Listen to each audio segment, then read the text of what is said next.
They shoved the car door open. The cold stole my breath before the snow did.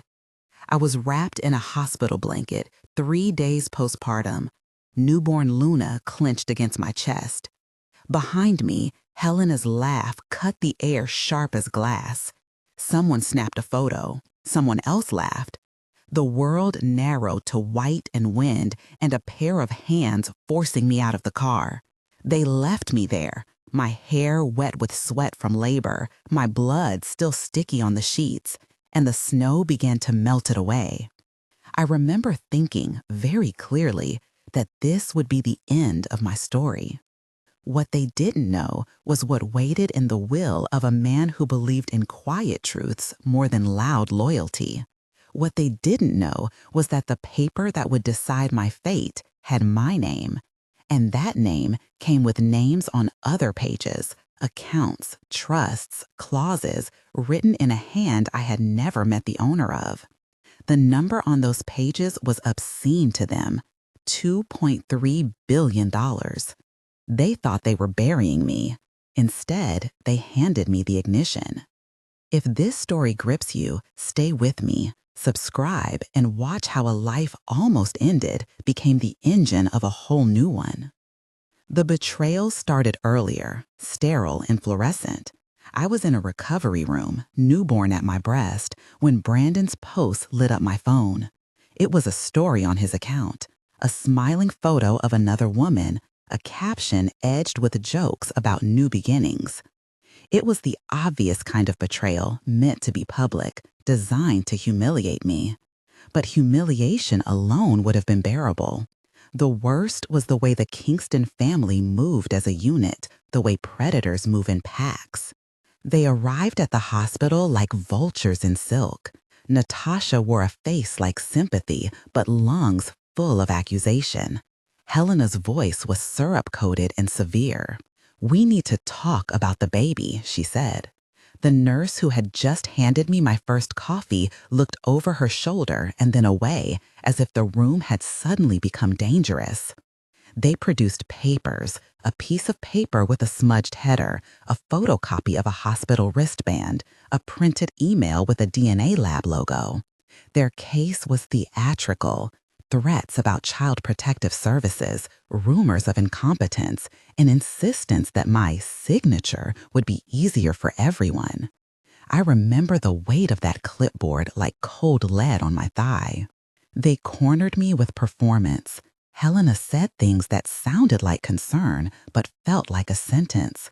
Natasha filmed parts of it with a small phone, catching a sliver of my panic and training it into content.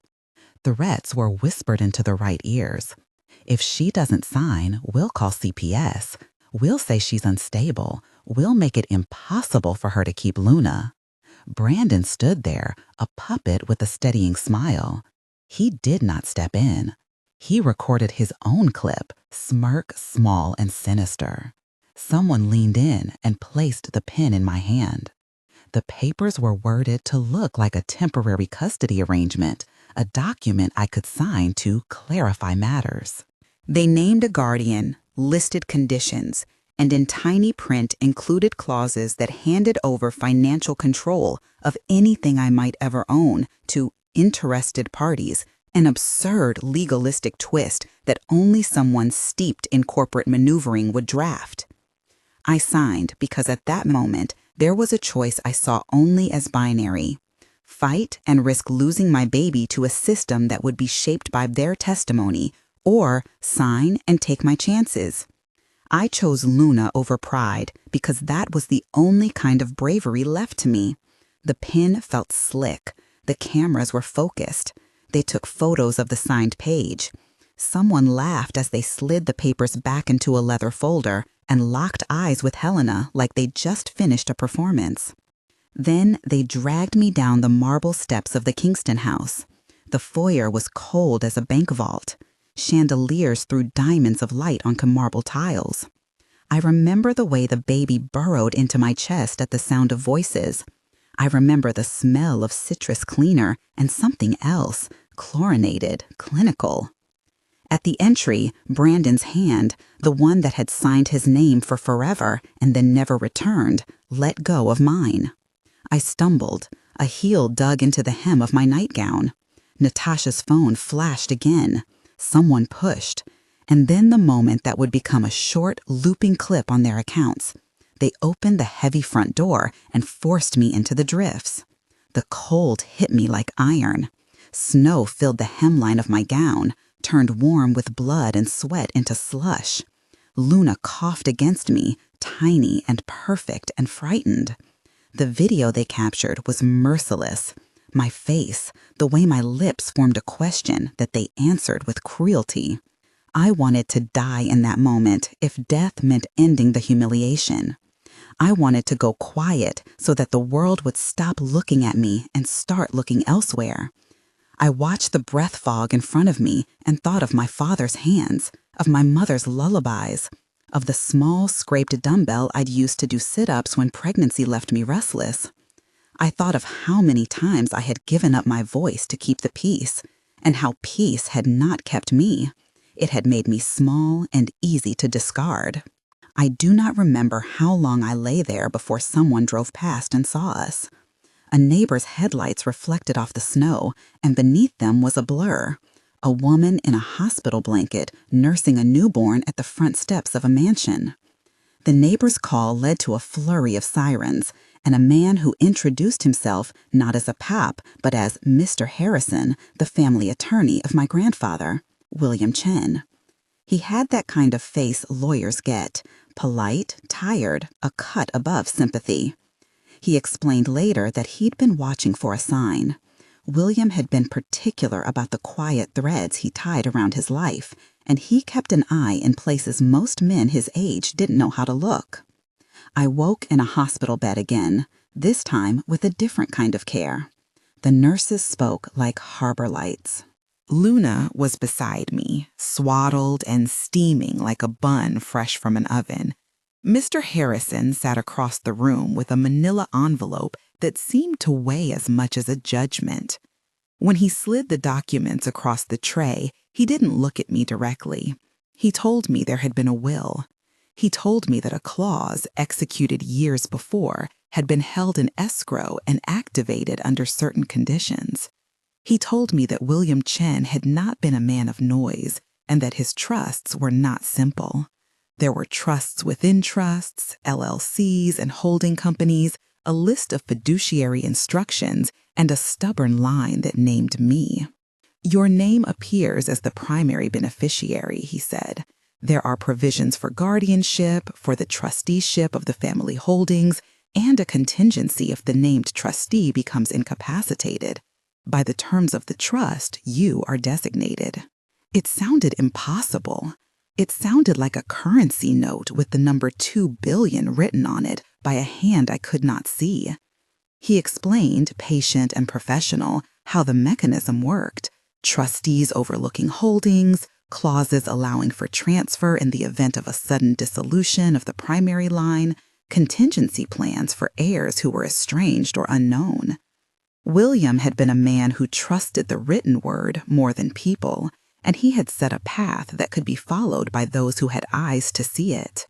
I left that room with confusion and a newborn on my breast, and the knowledge that the same family who had thrown me into the snow had only marginally anticipated what they had done. Their triumph, they thought, was televised and finalized. What they had failed to understand was that they had activated a different set of obligations when they humiliated me in public. The law and wills are not ethics, they are instruments. William's instrument had been tuned for a very particular kind of justice. Once I had collected myself, stitched, medicated, and fed on hospital coffee that tasted like hope and paper, I made a decision. It was not a sudden thing. It was the accumulation of moments, the look on Natasha's face when she filmed, the way Brandon couldn't find ambiguity in his loyalty to his family, my own hunger to give Luna a life I could be proud of. I could have screamed, I could have made a scene, or I could learn the mechanism that had been left to me and use it with the sort of patience those men believed they owned. So I began to study. I learned to parse legal documents with a speed that surprised my own lawyers. I listened to Mr. Harrison when he spoke of fiduciary duty and trimmed sentences I could never have imagined. I met with people who cleaned up the messes that old money leaves behind, forensic accountants who find the missing ledger pages, investigators who can subpoena a server to pieces, trusts attorneys who can spot the ghost clauses that give leverage in a way a fist never could. I assembled a small team, the sort of people who prefer contracts to drama. There was Noor, an investigator who once worked on white-collar fraud and who could make a banker's ledger look like an open book of sins. There was Daniel, a quiet litigation lawyer who did not raise his voice, but whose petitions read like surgical strikes. There was Marisol, who handled communications and social optics, not the sort that stoked fires, but the sort that set the record straight. We moved like surgeons because in business, you do not raise a weapon. You file a claim, you serve notice, you call the loans due. I learned that control is rarely a loud thing. It is a series of small legal instruments placed in the right order. If you own the debt, you can call the tune. If you hold a mortgage, you can accelerate the loan. If you can show safety violations, you can trigger inspections that close doors, not by force, but by regulation. We purchased what banks wanted to sell, sticky loans, notes tied to assets the Kingstons had used as collateral. We did it quietly, in the evenings when the markets were thin and the lines of communication had fewer witnesses. We didn't hack or threaten. We paid, we documented, and we called, when appropriate, what was owed. At first, the assaults were minor, a notice here, a call for inspection there.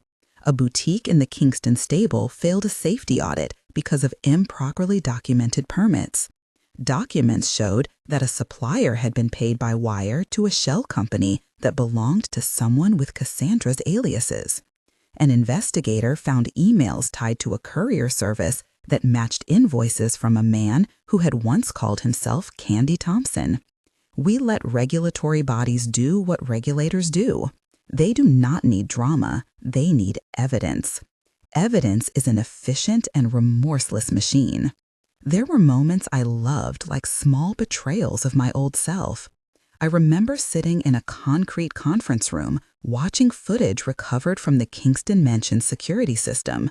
There was the entry with Natasha's phone raised, Helena's hand on my shoulder, Brandon's back turned like a traitor refusing to look. A frame-by-frame analysis of those entries revealed times when doors opened that were not logged, when a security guard's walkie-talkie was dark.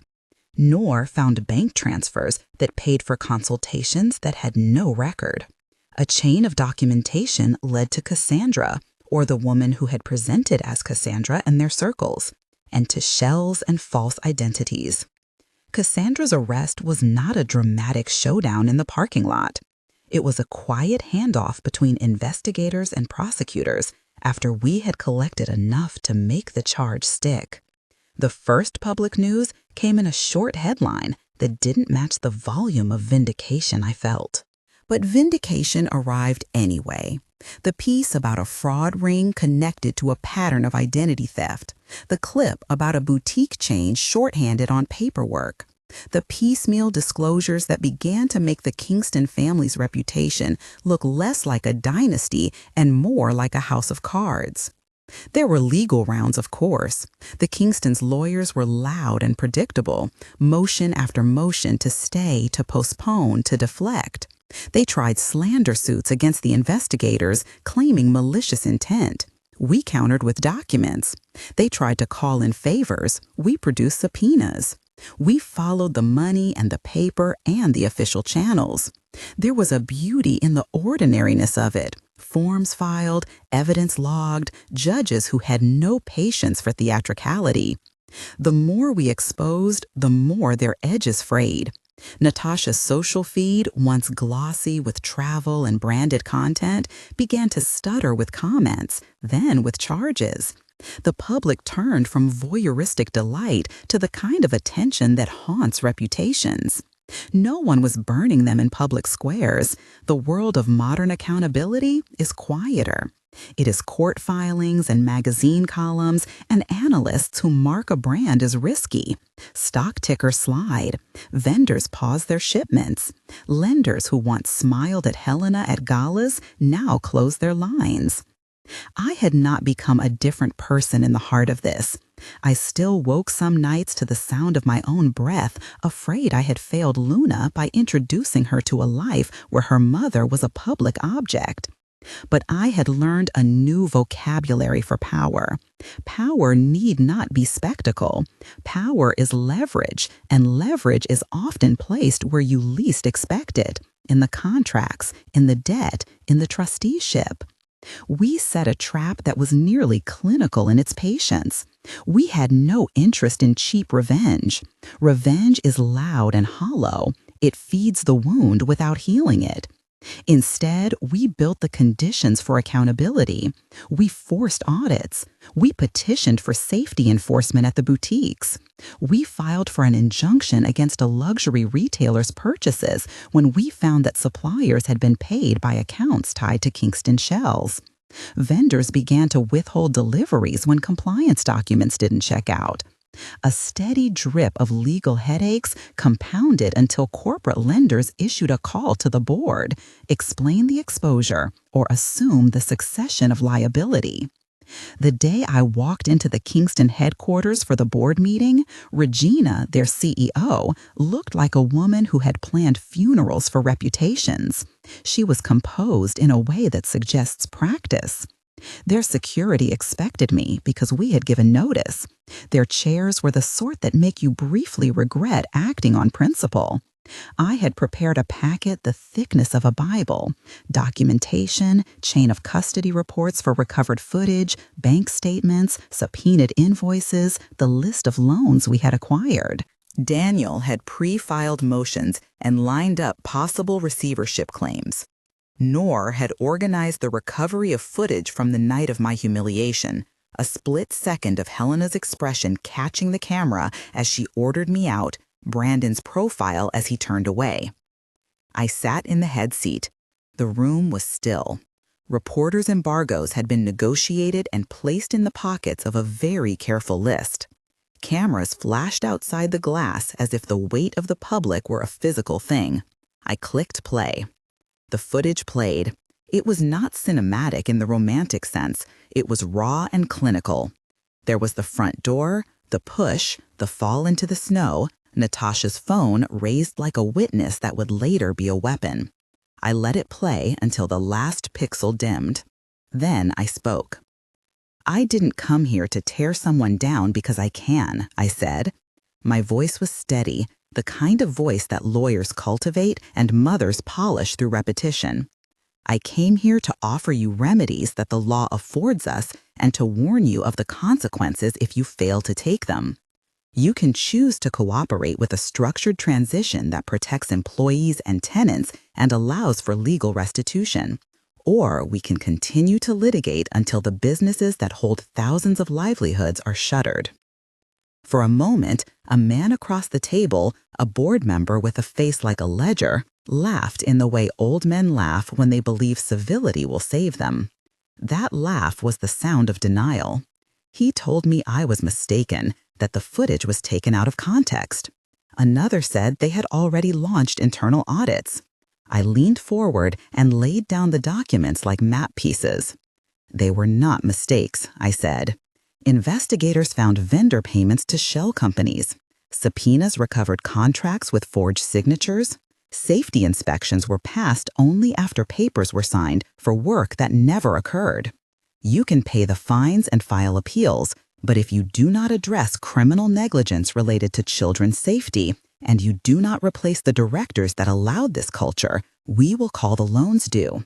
We will appoint special receivers. We will make sure your vendors and employees are not the ones left holding the bag. That was the phrase that made the room change its temperature. Call the loans due. We didn't own them all, but we had acquired enough notes and purchased certain obligations from banks that had little appetite for reputational risk. We could call in those loans. The law exists to make such instruments precise. It is an ugly fact that in capitalist systems, leverage is often held in the shape of debt. We held the levers that could close doors without a single punch. When the pendulum swung, it swung quickly. Vendors paused shipments. A major credit line was frozen pending audit. Employees, who for months had whispered about irregular working conditions, found the courage to speak to investigators. Natasha's accounts began to read as if someone had taught them the concept of irony. Staged sympathy posts became awkward defenses. Cassandra's arrest was announced that week, and the related laundering investigation widened. The Kingstons faced bankruptcy filings, reputational fallouts, and a network of creditors who no longer saw a safe harbor. Brandon came to me once, eyes raw as an underfed animal. He had thought he could stand in the safe center of a family that would shield him. Helena believed loyalty was a currency that would always be redeemable. They had misread the market of accountability. He tried to bargain with me in the hospital cafeteria while Luna slept in the crook of my arm. He said things about love and misunderstanding, about how he had been swept into it and how he had never intended. I listened. I asked whether he had watched the footage where he didn't lift a finger. He said nothing. I could have pressed criminal charges against him. There would have been uptake in tabloids and satisfaction in revenge. Instead, I made a different calculation. I had to ask myself what victory would look like, not for me, but for Luna. Would her childhood be better if her mother had spent it in courtrooms with an appetite for blood? Would forgiveness make her naive? Could I, as her mother, model a form of strength that required restraint rather than theatrics? Forgiveness did not come all at once. It came like a weather change, not explosive, but inevitable. I sat with counselors. I wrote and rewrote letters I never intended to send. I imagined a life where every act was a reaction, and I found that life unbearable. Slowly, I recognized that holding on to the image of being destroyed tied my hands to the past in a way that made me small. Forgiveness, as I finally understood it, was a deliberate act to free my own hands to build rather than to cling to rubble. The choice I made was concrete. At the annual shareholder meeting, when the room anticipated fireworks, I stood and declined to pursue punitive actions beyond those required by law and restitution. Instead, I announced a plan, a restructuring fund for employees, a philanthropic initiative focused on safe workplaces, and a restitution trust for people who had been hurt by the Kingston operations.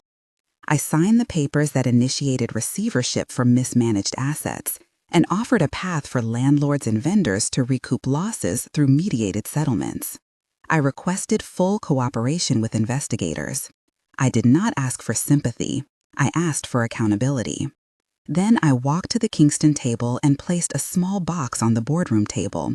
In it was a family heirloom, a brooch that Helena had worn through decades of photos, an object of vanity and lineage.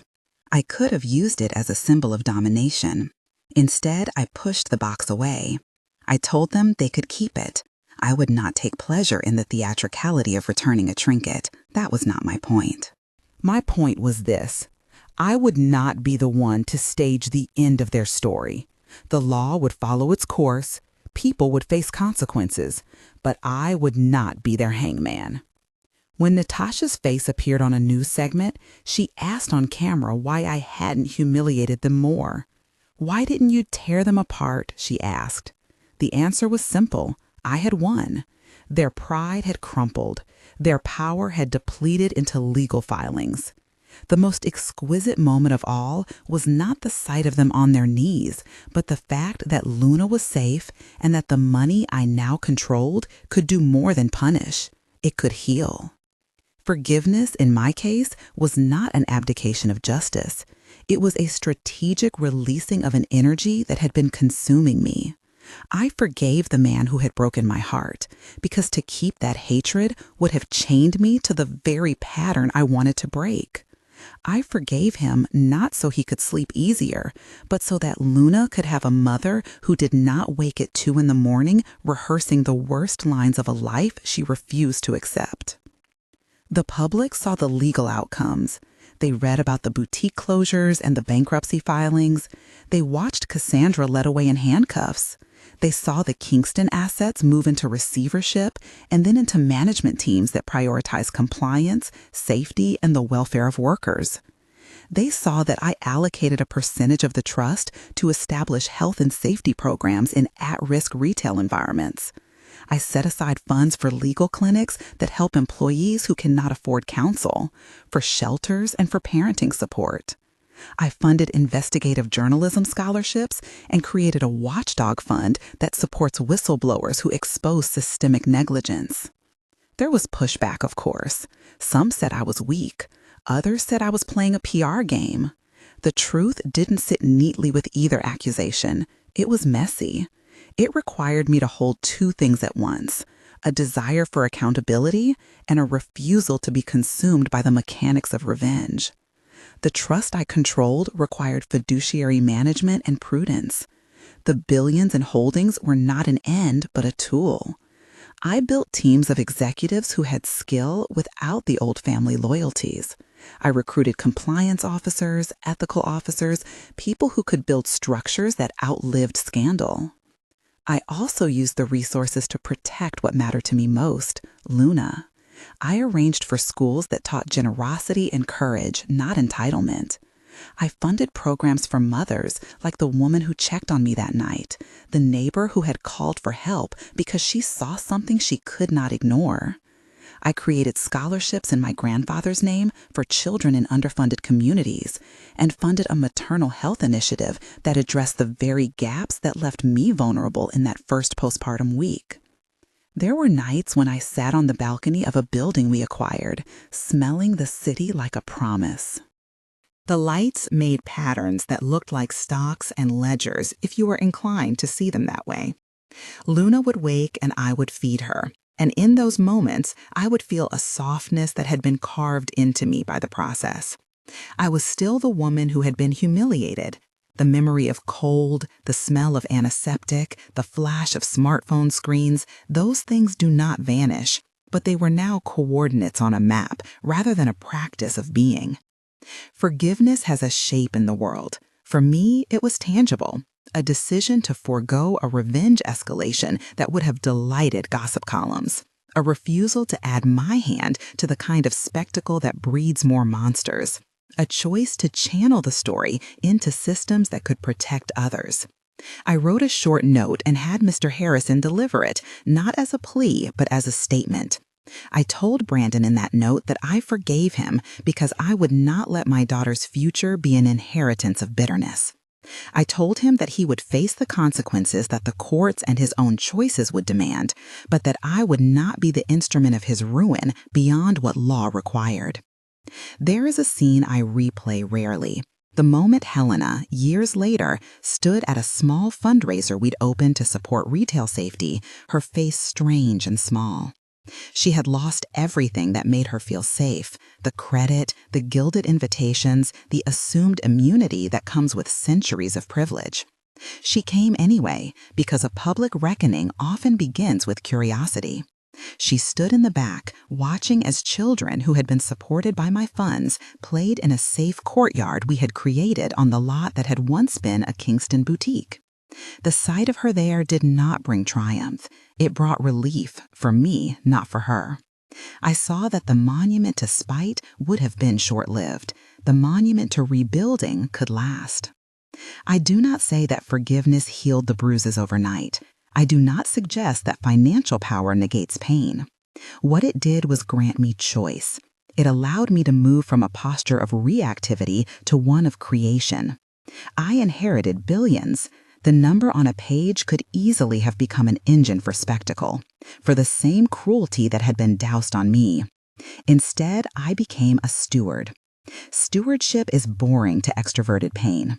It involves meetings and metrics, compliance filings, and community outreach. It involves ensuring that a supply chain does not exploit workers in far-off places. It involves creating redundancies in safety procedures in boutiques and warehouses. It involves making the hard, procedural decisions that keep turbines running and hospitals funded and small businesses afloat. There is a kind of dignity in routine. My life moved into that dignity. That was where I found the peace that could withstand a thumbnail of my past. Sometimes, in quiet moments, I replay the last clip of the night they left me in the snow. Now I see different things there. Not my humiliation, but their exposure. I see a family thinking they had engineered a narrative, and the universe, through paper, through law, through quiet hands that keep faith with written intentions, responding in a way they did not foresee. Their cruelty activated a dormant engine. The inheritance was not a magical vindication. It was the consequence of a man who wrote down his values and tied them into legal apparatuses. Will and ink can be powerful. To inherit billions, I had to forgive the one who destroyed my life. That forgiveness was not sentimental. It was an active, strategic choice that liberated me to rebuild. It allowed me to take the controls of a system and steer them toward accountability and care rather than spectacle and retaliation. It allowed Luna to grow in a world where her mother's actions were a model for strength without bloodlust. People ask me if the power changed me. Some of it is true. Wealth makes decisions larger and more consequential. But the core of me, the woman who woke to her baby's cry and refused to let the world take her child, remains. Power tested that core. It did not replace it. I spend my days ensuring that power becomes a mechanism for protection, for mothers, for workers, for small vendors who once feared being cut off. If you think this is a story of contempt and dollars, know that it is a story of choices. I chose Luna over spectacle. I chose the law over the theatrics of revenge. I chose to place resources where they can do the most good, not where they will do the most harm. I forgave because holding on would have let them continue to own me. In forgiving, I reclaimed ownership of my story. There are practicalities, of course. We set up a restitution fund. We hired compliance officers and auditors. We made sure criminal investigations had the backing they needed. We set up an independent oversight committee to monitor the redeployment of the former Kingston assets into ventures that prioritized safety, worker pay, and transparent vendor relationships. People whose livelihoods had been in jeopardy were paid. Former employees who had nowhere to turn found counseling and legal support. I built structures that mitigated the chance of cruel repeats. And I built for Luna a corner of the world where her name means something besides a scandal clip. I taught her, in small, repeated ways, that power is responsibility, that forgiveness is not erasure, and that dignity is practiced by daily decisions. I teach her to read contracts simply because the language of law was what saved us. She likes numbers now because numbers are predictable in ways that human behavior is not. She is small and stubborn and brilliant, and she asks difficult questions that force me to sharpen my answers. The story ends, if it ends, in a small room where Luna and I read and the city hums outside. There are headlines still, from time to time, about bankruptcies and settlements and the fall of dynasties. There are also articles about the safety programs we funded and the legal clinics that have helped hundreds. The balance sheet may show billions, but the true ledger in my life is different. It counts nights I did not spend raging, lunches where I taught a young executive the ethics of stewardship, and the sound of Luna's laugh as she learns to skip. If you want one thing to take away from this, let it be this. Power answers to how it is used. Forgiveness is not a moral loophole that skips consequences. It is the deliberate act of clearing your hands so that you can work. I forgave the one who destroyed my life because I had to inherit billions, yes, but more importantly, because I had to inherit peace. The money was the tool. Forgiveness was the key that allowed me to use it. If you found yourself moved by this story, Share it with someone who needs to see that dignity can be reclaimed and that power, used well, can repair more than it can destroy. Subscribe for more stories of survival, strategy, and the strange ways justice sometimes arrives.